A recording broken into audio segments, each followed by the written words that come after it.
as I do not know what you broadcast from our conversation, but it might be known in the meantime that Thomas Mann is a great hero of mine, and I would love to meet him, but probably more interesting for me would be the figure of Nietzsche.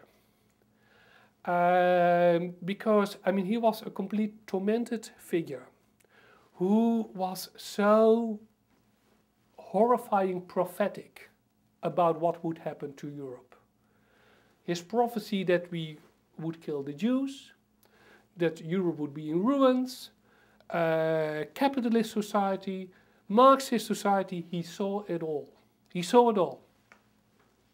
And then he said, I accept it as it is, Übermensch, and so on and so forth. I mean, he ended, you know, in complete insanity.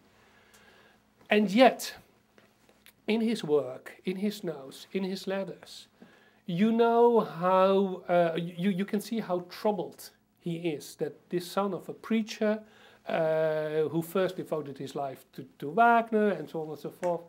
For me, he's one of the most fascinating figures in European history. So Nietzsche, probably, yes. Because with him I could disagree.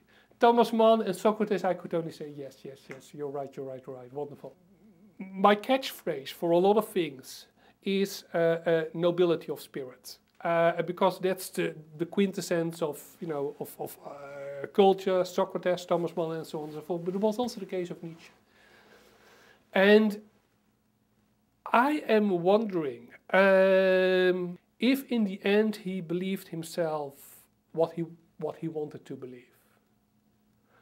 It's very difficult because if, as he analyzed, no, there is no God. No, there are no transcendental values. No, there is no eternity. No, there is only what there is, nothing else. And yes, we are animals and we will behave like animals, and we have to accept the complete meaninglessness of our society, that everything is trivial and so on and so forth. I don't know, because you know, he must have been, he accepted it and he saw the horror of it.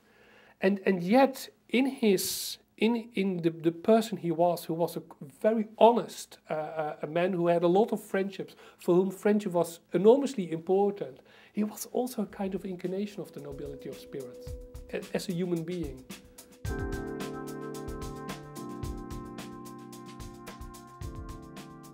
Without the cultivation of the human soul, through liberal education, through knowing the big ideas, the real values, it's this process of homecoming to our better self. That's what nobility of spirit is all about, including, you know, the questions and all these in all these things, and also, I mean, there is that you don't give up the idea that there are things which are the best. I mean, one of the problems for me with the more ideological liberal side of our society is that liberals, more or less in the line of Nietzsche, has said we do no longer know what the best is. Everybody should decide for themselves. So, but there is one thing we know very well, and that is what is worst.